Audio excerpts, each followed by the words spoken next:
Dr. Saralyn sat in the medical wing of the Celestian Royal Hospital, staring at test results she'd seen 100 times before.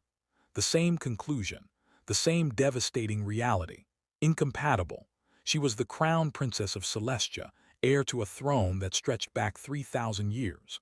Her people, elegant, long-lived, with crystalline hair and luminescent skin, were one of the galaxy's oldest civilizations, and she was the last of the direct royal bloodline. The last hope for the dynasty's continuation, and she was sterile. "Your Highness," Dr. Meltaran said gently, "perhaps if we tried the new hormonal treatments—" "We've tried everything," Saralyn interrupted, her voice flat. "Every treatment, every therapy, every experimental procedure. My reproductive system is non-functional, has been since the childhood illness that nearly killed me." She stood, her silver gown shimmering in the clinical light. "I appreciate your efforts, doctor. But some things are simply impossible." She left before he could offer more false hope. The palace gardens were quiet at this hour, the bioluminescent flowers just beginning to glow as the twin suns set. Saralyn walked the familiar paths, letting the beauty of her homeworld wash over her. All of this, the palace, the gardens, the entire kingdom, would pass to her cousin when she died. The direct bloodline would end with her. She would be remembered as the princess who failed her most fundamental duty, ensuring the dynasty's survival. She tried to accept it, had even considered adopting an heir, preserving the throne if not the bloodline. But the council had rejected that idea. Tradition demanded biological succession. Without an heir of her blood, the dynasty would fracture. "Your Highness!" Saralyn turned to find her chief attendant, Lady Curavel, approaching with unusual urgency. "Yes. The human delegation has arrived for the medical symposium. They're requesting an audience with you. Tell them I'm indisposed." I tried, but their delegation leader was quite insistent. He said he has information about— She paused, reading from a data pad. "About potential solutions to Celestian reproductive disorders. He specifically asked to speak with you." Saralyn felt a flicker of something she'd learned to suppress— hope. "Send him to my private study in 1 hour. And Curavel, don't tell anyone about this meeting." "Of course, Your Highness." Dr. Nathan Torres was not what Saralyn expected. Human physicians had participated in previous symposiums, but they'd always been elderly academics or hardened researchers. Nathan was young, perhaps 30 by human standards, with warm brown skin, kind eyes, and an infectious enthusiasm that filled her study the moment he entered. "Your Highness," he said, bowing in the Celestian manner. "Thank you for seeing me. I know this is unusual. Dr. Torres, my attendant said you have information about Celestian reproductive disorders." "Yes, well, sort of." He pulled out a data pad. "I'm a reproductive specialist focusing on cross-species compatibility issues. I've spent the last 10 years studying why some species can produce hybrid offspring while others can't. That's fascinating, but I fail to see how it relates to— I know about your condition, Your Highness." Saralyn went very still. "Excuse me, it's in the medical literature. Not your name specifically, but the case study, Crown Princess, childhood illness resulting in reproductive system damage, 43 unsuccessful treatment attempts over 15 years. He looked up from the pad, his eyes gentle. "I'm sorry. I know this must be painful to discuss. If you're here to offer another experimental treatment that will inevitably fail, I'm not. I'm here to offer something different." Nathan pulled up a holographic display. "I've been studying Celestian DNA for 3 years. Your reproductive incompatibility isn't just about damaged organs. It's about genetic isolation. Celestians have been interbreeding within the same bloodlines for millennia. The genetic diversity has degraded to the point where conception is increasingly difficult even for healthy individuals." "This is known," Saralyn said, though her attention was caught despite herself. "Which is why the council has been encouraging marriages outside the traditional noble houses, but it hasn't helped. Because you're all still Celestian, the genetic pool is too small." Nathan's fingers danced over the display, showing DNA helixes. "But what if we introduced completely foreign genetic material, not Celestian but compatible enough to combine?" Saralyn stared at him. "You're talking about hybrid offspring. I'm talking about possibility. Your Highness, I've run theoretical models using your genetic profile, publicly available medical data. I'm not violating privacy laws and human DNA. Specifically, my DNA. Yours. I have a rare genetic condition that makes my DNA unusually malleable. It's why I went into reproductive medicine, trying to understand my own biology. But that malleability means my genetic code can adapt to combine with species that normally would be incompatible. He pulled up more data. The theoretical models show a 73% chance of successful conception if we combined Celestian and my specific human genetic material. Sarah Lynn felt her hearts, both of them, begin to race. That's impossible. Humans and Celestians are too genetically divergent. Every xenobiology text confirms. Every xenobiology text is wrong. Nathan's eyes blazed with certainty. They're based on old assumptions and limited data. I've successfully facilitated hybrid conceptions for 3 other impossible species pairings. I can show you the documented cases. Why? Sarah Lynn demanded. Why come here? Why tell me this? What do you want? Nathan was quiet for a moment. Because I read your case study and saw someone suffering. Someone told by everyone that their dream was impossible, and I thought, maybe I could help. Maybe for once impossible could become possible. And what would this help cost me? Political alliances, research grants, access to Celestian genetic databases. It would cost you nothing. I don't want payment. Nathan closed the holographic display. Your Highness, I became a doctor because I was told I'd never have biological children due to my condition. I spent 10 years proving the experts wrong. Now I help others do the same. That's all this is. Sarah Lynn studied him, searching for deception, for hidden motives. She found only earnest sincerity. This is insane, she said. Even if your theory is correct, the political implications, a crown princess bearing a hybrid child with a human, the council would never approve. The noble houses would revolt. It would be the greatest scandal in Celestian history. Only if people knew it was hybrid, Nathan said carefully. Celestian genetics are dominant in hybrid pairings. A child with Celestian and human heritage would appear fully Celestian, the crystalline hair, the luminescent skin, all the visible markers. DNA testing would reveal the truth, but if no one was looking for it. You're suggesting deception, lying to my entire kingdom about the heir's parentage. I'm suggesting giving you the choice to have a child. What you tell your people is up to you. Sarah Lynn walked to the window, looking out over her kingdom. Everything she'd dreamed of, everything she'd mourned as impossible, suddenly hung within reach, if she dared to grasp it. I need time, she said, to think, to consider the implications. Of course. I'm on Celestia for the next week for the symposium. If you want to discuss this further or if you want to see my research data, just contact me. Nathan bowed again. Whatever you decide, Your Highness, I hope you find peace with it. He left, and Sarah Lynn stood alone with the most dangerous hope she'd ever felt. She spent 3 days reviewing Nathan's research. It was brilliant, groundbreaking, and terrifyingly plausible. He documented 3 successful hybrid conceptions, species that every expert said couldn't produce offspring together. In each case, Nathan had identified specific genetic markers that allowed compatibility, then facilitated the conception through carefully designed treatments. The success rate wasn't perfect, but it was far better than her current 0% chance. On the 4th day, she summoned him again. I have questions, she said without preamble. Ask anything. If we did this, and I'm not saying we are, how would it work? I'm not asking you to. She felt heat rise in her cheeks. This wouldn't require traditional conception, would it? Absolutely not, Nathan said quickly. This would be entirely clinical. We'd use advanced reproductive technology, genetic material combined in a controlled environment, then implanted. You'd never have to. I mean, we wouldn't. He was blushing too. It would be completely professional and medical. Good, that's good. Sarah Lynn composed herself. And the child? You said they'd appear Celestian, but would there be any health risks? Genetic abnormalities? Impossible to predict with complete certainty, but my models suggest the hybrid vigor should actually make the child healthier than a pure Celestian offspring would be. Genetic diversity tends to strengthen immune systems, reduce hereditary disease risks. And you? What would you want from this arrangement?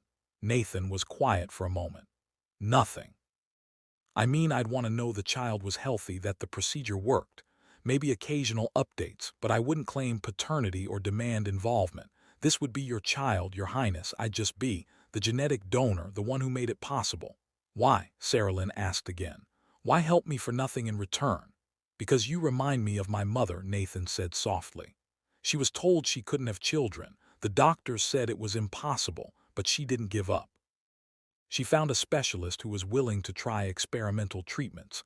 And 14 months later I was born, a medical impossibility who shouldn't exist. He smiled. My mother died when I was 16, cancer. But before she died, she made me promise something. She said, Nathan, you exist because someone gave me hope when everyone else said there was none. Promise me you'll do the same for others. So I became a reproductive specialist. And I keep my promise. Sarah Lynn felt tears sting her eyes, a shameful display of emotion for a crown princess. Your mother sounds like she was a remarkable woman. She was, and I think she'd like knowing I helped you. When, Sarah Lynn said, when you helped me, Nathan's face lit up. You're saying yes. I'm saying I want to try. I need this to be completely confidential if word gets out before we know if it works. Doctor-patient confidentiality is sacred in human medical ethics. I won't tell anyone. Not my colleagues, not my government, not anyone. Then let's do this. Let's make the impossible possible. The treatments took 4 months. Nathan worked in secret from a private medical facility Sarah Lynn had arranged, using equipment smuggled in without raising suspicion. He was thorough, careful, explaining every step of the process. First, he analyzed her reproductive system in detail, mapping the damage from her childhood illness. Then he designed targeted genetic therapies to repair enough function to support a pregnancy. We're not fixing everything, he explained during one session. We're creating just enough viable pathway for the hybrid embryo to implant and develop. Think of it like building a bridge across a canyon. We don't need to fill in the whole canyon, just create one solid crossing. The treatments were painful, uncomfortable, sometimes humiliating. But Sarah Lynn endured, driven by hope she'd thought long dead. You're incredibly strong, Nathan said one day after a particularly difficult procedure. Most patients would have quit by now.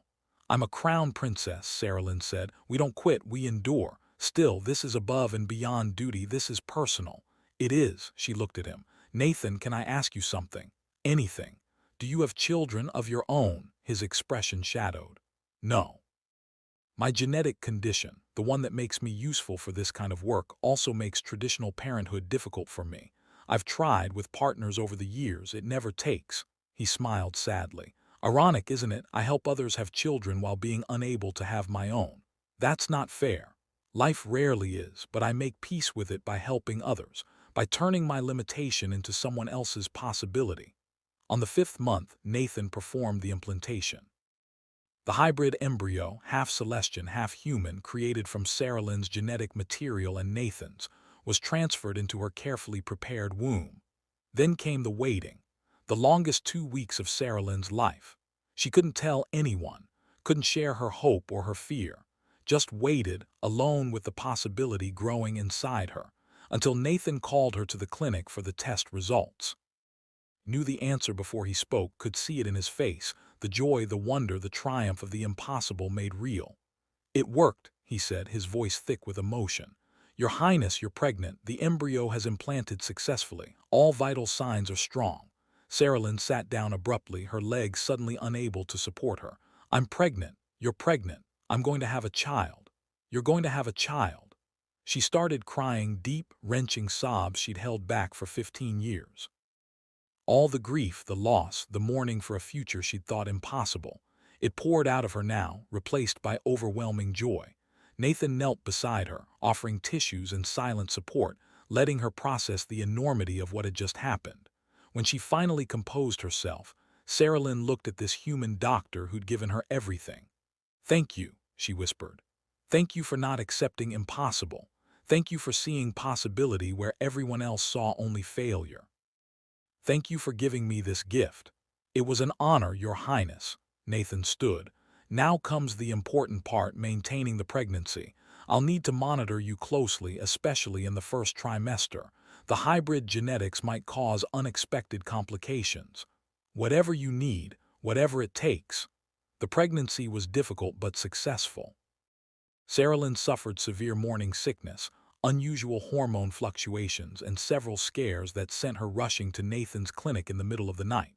But the child grew, strong and healthy, developing right on schedule. At 6 months, when the pregnancy could no longer be hidden, Saralyn made the announcement. The crown princess was expecting an heir. The kingdom erupted in celebration. The council was shocked but delighted. The noble houses threw festivals. The people rejoiced that the dynasty would continue. No one questioned the father. Saralyn had been careful, had allowed rumors of a discreet relationship with a Celestian nobleman to circulate. Everyone assumed, and she let them assume. Only Nathan knew the truth. He monitored her throughout, providing medical care under the guise of being a human consultant on difficult pregnancies. Their secret remained safe. 7 months into the pregnancy, late at night after another checkup, Saralyn asked him, "Do you ever regret it, that this child, your genetic child, will never know you as their father?" Nathan was quiet for a long moment. "Sometimes, but I didn't do this to become a father. I did it to give you the chance to become a mother. That's enough. You're a better person than most I've known. I'm just someone who kept a promise to his mother." The baby was born on a warm spring evening, delivered by Nathan's hands, crying lustily as she entered the world. Princess Lyravin, heir to the Celestian throne, she was perfect. Luminescent silver skin, crystalline hair, violet eyes that would someday turn the deeper purple of royalty. To all appearances, pure Celestian. But Saralyn saw Nathan's features too, the shape of her nose, the curve of her smile, hidden in plain sight. "She's beautiful," Nathan said, checking the baby's vitals with professional detachment that didn't quite hide his emotional response. "She's perfect, and she exists because of you." Nathan handed the baby to Saralyn, watching as mother and daughter bonded. "She exists because you had the courage to try, to believe in possibility. We did this together. Maybe, but she's yours now, your daughter, your heir, your future." He smiled. "I should go, let you rest." "Nathan, wait." Saralyn looked up at him. "I know the agreement was that you'd have no role in her life, but would you stay on Celestia as royal physician? Lyravin will need monitoring. The hybrid genetics might manifest in unexpected ways as she grows, and I would feel better knowing you were here. Your Highness, if people discover the truth, let them discover it. I don't care anymore." She looked at her daughter, at the miracle she'd thought impossible. "Lyravin is my heir, my blood, and yes, she's also human. That makes her stronger, not weaker. Let the council and the noble houses deal with it." Nathan stared at her. "You're serious?" "Completely. You gave me my daughter. The least I can do is give you the chance to know her. Not as her father, I won't ask you to claim that publicly, but as someone important in her life. Someone who helped make her existence possible." "I would be honored," Nathan said quietly. 10 years later, Princess Lyravin played in the palace gardens, her laughter ringing out as Dr. Nathan Tors chased her through the bioluminescent flowers. "Uncle Nathan, you're too slow," she called. "I'm letting you win," he called back, though he was genuinely winded. Saralyn watched from the terrace, smiling. The truth had come out eventually, a genetic test during a minor illness when Lyra was 5. The scandal had been every bit as explosive as she'd feared, but she'd stood firm. Had explained to the council that her daughter was exactly who was meant to be, Celestian and human, a bridge between two species, a symbol of what cooperation could achieve. Some had accepted it, some had not, but Lyravin was heir to the throne and she was perfect. "Your Highness," Kurevel approached, "the human delegation has arrived for the treaty signing." "Excellent. Tell them we'll begin in 1 hour." Saralyn paused. "And Kurevel, thank you for bringing Dr. Tors to me that first night 10 years ago. I know you thought I was foolish to see him." "I thought you were desperate," Kurevel said gently. "But desperate people sometimes find solutions everyone else missed, and look what came of it." They both looked at Lyravin, who had caught Nathan and was now climbing on his back, demanding a ride. "She's going to be a great queen someday," Kurevel said. "She is," Saralyn agreed. "Because she'll understand both her heritages. Because she'll know that impossible is just another word for not yet figured out. Because one human made it possible for her to exist." Nathan caught her eye from across the garden and smiled, the smile of someone who'd kept a promise, who'd turned his own pain into someone else's joy, who'd given a desperate princess the one thing she thought she'd never have: hope. And from that hope, a daughter, an heir, a future. She'd thought it would never happen, until one human made it possible.